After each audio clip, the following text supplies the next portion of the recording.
En este video quiero repasar algunos gráficos y algunos datos que destacan cómo ha cambiado el mundo desde 1971 y por qué exactamente está sucediendo eso.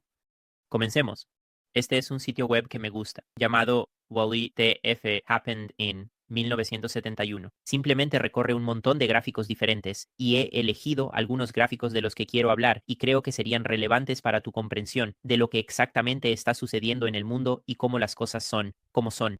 Por ejemplo, probablemente no puedas permitirte un pago inicial para una casa, porque el precio de una vivienda ha subido demasiado. Podrías estar trabajando mucho más que tus padres o tus abuelos para poder costear el mismo tipo de estilo de vida o el mismo nivel de vida. Y lo primero que vamos a observar es el crecimiento en la productividad y la compensación por hora desde 1948. Y podemos ver aquí bastante claramente que desde 1948 hasta 1972 la productividad está aumentando junto con la compensación.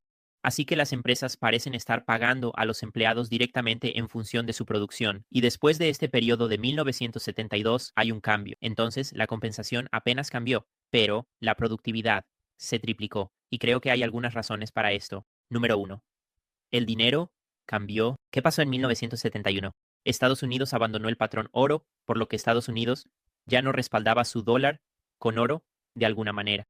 No entraré en demasiados detalles aquí, pero se llama el shock de Nixon. Hablaré de ello más tarde. Y la segunda cosa que creo que sucedió es el uso generalizado, boom, de las computadoras y el Internet. Debido a las computadoras, debido al Internet, las personas pueden aumentar su producción y una persona con una computadora puede hacer el trabajo de, digamos, 10 o 100 personas sin una computadora. Probablemente las empresas no van a pagarle a esa persona 10 o 100 veces el salario que recibían antes de que existiera la computadora. Y si esa persona pide 10 o 100 veces más, probablemente habrá alguien esperando justo detrás para tomar ese trabajo por mucho menos. Así que en este caso, no sé si la correlación es causalidad. Podría tener algo que ver con otros factores que no tienen nada que ver con lo que sea que haya pasado en 1971, el tema del dinero, pero es cuestionable cuando ves una divergencia justo en 1972. Y el segundo gráfico que quiero mostrarte, Estados Unidos se ha convertido en una nación de parejas trabajadoras con doble ingreso, así que cada vez más familias tienen a ambos cónyuges trabajando. Cada vez menos familias tienen solo al esposo trabajando y mini más familias tienen solo a la esposa trabajando. Pero en general creo que el mayor cambio es la diferencia entre ambos cónyuges trabajando y solo el esposo trabajando. Así que podemos ver aquí, ambos cónyuges trabajando pasaron del 47% al 66%. Y creo que lo que esto significa es que cada vez más familias requieren un ingreso mayor, solo para llegar a fin de mes. Y si miramos en la parte inferior aquí, podemos ver los años. Es desde 1965 hasta 2010, y la mayoría del cambio parece ocurrir después de Putter. 1970. Pensé que este también era bastante interesante. Podemos ver aquí el precio unitario por lata de sopa de tomate condensada de Campbell's, así que la lata es exactamente del mismo tamaño, exactamente el mismo producto, tal vez un producto peor, pero desde 1900 hasta aproximadamente 1971, el precio se mantuvo alrededor de 10 centavos y era del mismo tamaño. Los fabricantes cobraban aproximadamente la misma cantidad de dinero y después de 1971, el precio comenzó a subir. Y por supuesto, como dije, no es porque hayan aumentado el tamaño. El tamaño es exactamente el mismo. Esta es la lata de la que estamos hablando aquí. Probablemente la hayas visto en tu tienda de comestibles cercana. Así que con el tiempo, aunque el tamaño no ha cambiado, el precio está subiendo. Hoy en día vas a pagar alrededor de 1,25 por lata. Y ahora echemos un vistazo a la inflación acumulada. Así que con el tiempo, la inflación se acumula, se suma a cualquier aumento de precios que haya ocurrido en el pasado. Así que digamos, por ejemplo, que el precio de una docena de huevos pasa de $1 a $3. No es como si el precio fuera a volver a $1, debido a la inflación, debido a que se añade más dinero al sistema. Quizás temporalmente vuelva a bajar a $2 en algún momento, pero eventualmente volverá a subir a $3, $4, $5 y seguirá alcanzando nuevos máximos históricos. Así que ahora echemos un vistazo a esta inflación acumulada desde 1913 hasta 1971. La inflación fue de aproximadamente un 300%. En el primer periodo de 57 años, los precios aumentaron 4 veces y la trayectoria del gráfico después de 1970 es clara. Hay un aumento masivo en la inflación acumulada y luego el índice de precios al consumidor que podemos ver desde 1775 hasta 2012. Desde 1775 hasta aproximadamente 1913 se mantuvo igual. y en 1913 es cuando se creó la Reserva Federal. Así que después de 1913, debido a la banca central, tuvimos dos guerras mundiales y ahora posiblemente nos estamos acercando a una tercera guerra mundial. Y podemos ver aquí la electricidad, los alimentos y el IPC de frutas. A lo largo del tiempo, los números simplemente siguen subiendo. Hasta 1971 se mantuvieron estables y luego de eso simplemente comenzaron a aumentar y aumentar. Pensé que esto también era bastante interesante. Podemos ver el precio medio de las casas en Nueva York, el precio medio de las casas en Boston, frente al ingreso medio de los hogares en Nueva York y el ingreso medio de los hogares en Boston. Al principio parecía que los cuatro eran bastante consistentes, pero después de 1971 parece que el precio medio de las casas en Nueva York y el precio medio de las casas en Boston comenzaron a subir, pero los ingresos de los hogares no crecieron con los precios de las casas. Los ingresos de los hogares se quedaron rezagados, lo que significa que cada vez menos personas que viven en Nueva York y Boston pueden permitirse una casa en Nueva York y Boston. Y este es otro gráfico bastante interesante. El precio promedio de venta de casas en los Estados Unidos frente al salario mínimo es federal DI por hora para los trabajadores no agrícolas en los Estados Unidos. Así que lo que estás viendo aquí es que el precio de una casa se está comparando con el salario mínimo en los EEU. Ahora, sé que muchos de estos gráficos se cortan antes de 1965 y podría haber algunos datos faltantes, pero parece que después de 1971 este número sigue subiendo. Estoy seguro de que muchas personas están experimentando esto en sus propias vidas. Si tienes un trabajo con salario mínimo, no puedes comprar una casa. Con el tiempo, simplemente se vuelve cada vez más inasequible y puede que ni siquiera puedas pagar el alquiler en algún momento. Y este es otro. ¿Cuánto tiempo se tarda en ahorrar para una casa? Con el tiempo, este número simplemente sigue subiendo y subiendo. Desde 1950 hasta 1970 se mantuvo más o menos constante, alrededor de 2.3 a 2.6, y luego de esto subió y subió hasta alcanzar nuevos máximos históricos, y duplicó e incluso triplicó los números anteriores. Así que podemos ver en la década de 1970 se tardaba 2.4 años en ahorrar para una casa, ahora toma 7 años. Vemos el cambio en el valor de las viviendas comparado con los ingresos. El precio de las casas está subiendo significativamente mientras tus ingresos apenas suben. En 1971 hay un aumento pronunciado en Mino Vecino, la frase ajustado por inflación en Google Books. No estoy seguro de por qué esto es tan importante, pero la aparición de la revisión por pares en Google Books, si quieres, puedes dejar un comentario en la descripción. Tal vez alguien lo encuentre valioso si sabes por qué esto está aumentando. Y el siguiente aquí. Todas las principales monedas se han depreciado en el último siglo, en relación con el oro. Los valores de todas estas monedas se mantuvieron estables por un tiempo y luego comenzaron a caer porque las monedas se basan en la confianza. Una vez que la confianza desaparece, la moneda comienza a perder valor rápidamente. Por eso ves estas caídas pronunciadas, aquí, aquí, aquí, realmente en cada una de ellas. El dólar estadounidense ha experimentado el mismo tipo de caída. Podemos ver eso en el azul oscuro. Y el siguiente, la deuda federal como porcentaje del PIB. Esta es la deuda en la que está el gobierno de los Estados Unidos. Después de 1913 aumentó. Luego tuvimos la Primera Guerra Mundial. Cayó un poco. Luego vimos la Gran Depresión, pidieron más prestado. Luego vimos la Segunda Guerra Mundial, pidieron más. Y después de eso, la deuda comenzó a caer nuevamente. Después de 1971, no ha bajado. Hoy estamos en 37 billones de dólares.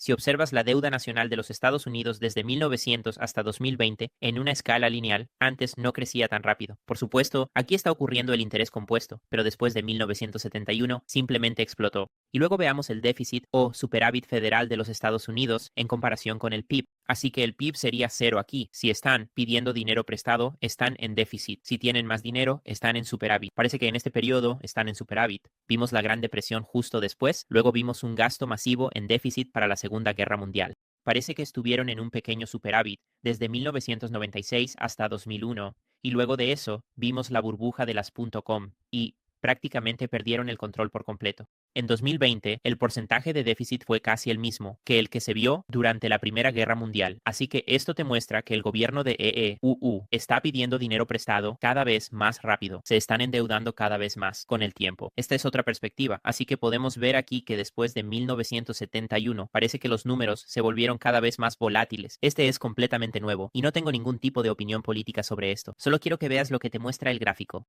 Estados Unidos dio a Israel 250.000 millones en ayuda militar. Estaba plano. Después de 1970, sube. Y el siguiente, horas de trabajo para comprar el S&P 500 desde 1860 hasta 2020. El promedio es de unos 31 y podemos ver que antes de 1971 estaba por debajo del promedio, casi siempre, y después de 1970 está por encima del promedio. El promedio, por supuesto, seguirá subiendo y subiendo a medida que este número aumenta porque los salarios no están manteniéndose al ritmo del precio del S&P 500. Y este también es bastante interesante, especulación versus producción. Podemos ver aquí el volumen de negociación de futuros, así que básicamente la gente está apostando sobre los precios de lo que quieran apostar, pero la producción real está rezagada enormemente. Podemos ver aquí que después de 1971 este número de negociación de futuros ha explotado, mientras que el número de producción se ha mantenido aproximadamente igual en términos de crecimiento. Y ahora el costo de un barril de petróleo en términos nominales. No creo que esto se trate más del precio, esto se trata más de la volatilidad. Antes de 1971 el precio era estable. Después de 1971 comenzó a volverse muy volátil. El petróleo se utiliza en casi todo, ya sea que consideres el transporte o la producción. El petróleo es una clave importante para asegurar que la economía funcione de la manera en que lo hace. Así que cuando el precio se vuelve volátil como lo es aquí, puedes ver los cambios en los precios de todo lo demás. Y ahora la tasa de encarcelamiento, podemos ver que con el tiempo parece que los hombres están yendo a la cárcel más por cualquier razón. No sé cuál podría ser la razón detrás de esto. Tal vez haya algún efecto de tercer o cuarto orden que no estoy entendiendo del todo, pero hay un aumento aquí. ¿Podemos ver la tendencia? Creo que es porque el dinero no funciona después de cierto punto. En 1971 tuvimos el shock de Nixon y la gente no podía ahorrar y llegar a fin de mes. La edad media al primer matrimonio, de 1890 hasta el presente. Vimos que los números se estaban acercando cada vez más y vimos que los números estaban disminuyendo, pero luego, después de 1970, comienzan a aumentar. Los divorcios comenzaron a volverse más frecuentes, los hijos por mujer disminuyeron, cada vez menos personas pueden permitirse tener hijos, así que, por supuesto, no están teniendo hijos. Y este también es bastante interesante. Con el tiempo, los gastos nacionales en salud están aumentando exponencialmente, mientras que la población de AURI parece estar creciendo linealmente, y luego el crecimiento de médicos y administradores. Vemos que se están añadiendo muchos más administradores al mercado, pero muchos menos médicos. Y luego también vemos el crecimiento porcentual en el gasto en atención médica per cápita en también está aumentando. ¿Por qué más dinero va a administradores cuando los médicos son los que están haciendo el trabajo? Y este también es nuevo. Podemos ver la producción global de aceite vegetal. Porque en 1971 hay un aumento pronunciado en todos estos. Y luego el consumo de carne, más personas están comiendo pollo, menos comen res. El inventario de vacas de carne desde 1971 ha bajado, estaba aumentando. Y luego podemos ver el cambio en la dieta americana desde 1970. Estamos comiendo menos papas, azúcar refinada de caña y remolacha, carne de res, huevos, leche, helado de crema entera y margarina. Y en su lugar estamos consumiendo más pollo, aceites de cocina, edulcorantes de maíz, productos de maíz, queso, arroz y yogur. Y ahora echemos un vistazo a cuándo se creó la Reserva Federal. La Reserva Federal fue creada en 1913 y el objetivo era crear un control central del sistema monetario para aliviar las crisis financieras. Entonces, lo que estaba sucediendo aquí es que en 1913, la Reserva Federal fue creada para permitir que los bancos prestaran más dinero a las personas para que pudieran prestar más dinero, generar más intereses, al tener todo el dinero en un solo lugar, de modo que sepamos cuánto dinero se está manteniendo en el sistema bancario en comparación con cuánto se está retirando en algún momento. Entonces, lo que los bancos estaban haciendo es que al ver que la gente no retiraba su dinero, comenzaron a prestar más y más. La Reserva Federal básicamente tiene el control de esto. Así que el objetivo de la Reserva Federal era aumentar los préstamos. El gráfico muestra que tras 1913, la deuda de EU creció para financiar la Primera Guerra Mundial. La Reserva Federal facilitó los préstamos al centralizarlos. El 5 de abril de 1933, la Orden Ejecutiva 692 fue firmada por Franklin D. Roosevelt, prohibió poseer oro y certificados en EU. Básicamente, obligó a todos a entregar su oro a la Reserva Federal. La razón aquí era que cuando la gente guardaba su oro, que en ese momento se usaba como dinero, no permitían que la economía creciera. Así que prohibió la posesión de cantidades de oro superiores a 100, aproximadamente 5 onzas. Entonces, todo este oro fue a la Reserva Federal y la Reserva Federal pudo imprimir una gran cantidad de dinero porque acababan de ganar mucho poder. Así que la Reserva Federal hizo que más personas pudieran apostar por el futuro de los EU. Y cuando la Reserva Federal perdió en sus apuestas, el gobierno de EU obligó a la gente a rescatar a la Reserva Federal. Si esto no hubiera sucedido, el sistema bancario habría colapsado, la Reserva Federal se habría desmoronado. Todo esto se habría evitado, pero en cambio, los líderes de los EU se centraron en la supervivencia del sistema bancario bancario, en lugar de asegurarse de que su gente estuviera feliz y próspera. Luego vimos el shock de Nixon, que fue el fin de la convertibilidad del dólar estadounidense en oro. Antes de esto, el dólar estadounidense era convertible en oro para otros países. Digamos que Francia quería convertir sus dólares estadounidenses en oro. Podían ir a los EU y canjear sus dólares estadounidenses por lingotes de oro, monedas de oro, lo que fuera. El shock de Nixon detuvo esto, así que a quienes tenían dólares estadounidenses previamente, se les prometió que podrían convertir sus dólares en oro, pero después del shock de Nixon, después de 1971, ya no hubo más intercambio de dólares estadounidenses por oro, porque el gobierno de EU no quería que la gente especulara sobre el valor del dólar estadounidense. Esta fue la razón pública de lo que sucedió, pero creo que la realidad es que EU no tenía suficiente oro. Si demasiadas personas intentaban canjear sus dólares estadounidenses por oro, entonces el gobierno de EU habría tenido que decir que no tienen suficiente oro para satisfacer su demanda, y el gobierno de EU se habría avergonzado bastante. Así que eso es lo que sucedió, y después de este punto, el dólar estadounidense se convirtió en una verdadera moneda fiduciaria. Así que si vas a este sitio web, WTF Happened in 1971, y te desplazas hacia abajo, ahora sabes que esto es el resultado del dinero falso. Cuando el gobierno de EU convirtió el dólar estadounidense de una moneda respaldada por oro en una moneda fiduciaria, que es básicamente dinero imaginario, dinero por decreto. Realmente no hay nada que respalde ese dinero. Cambiaron todo sobre cómo funciona el mundo. Ya no podíamos almacenar valor porque se podían crear más dólares estadounidenses de la nada. Ya no había confianza en que la Reserva Federal no emitiera más dólares estadounidenses. Ahora sabemos que la cantidad de dólares en el sistema va a aumentar para siempre.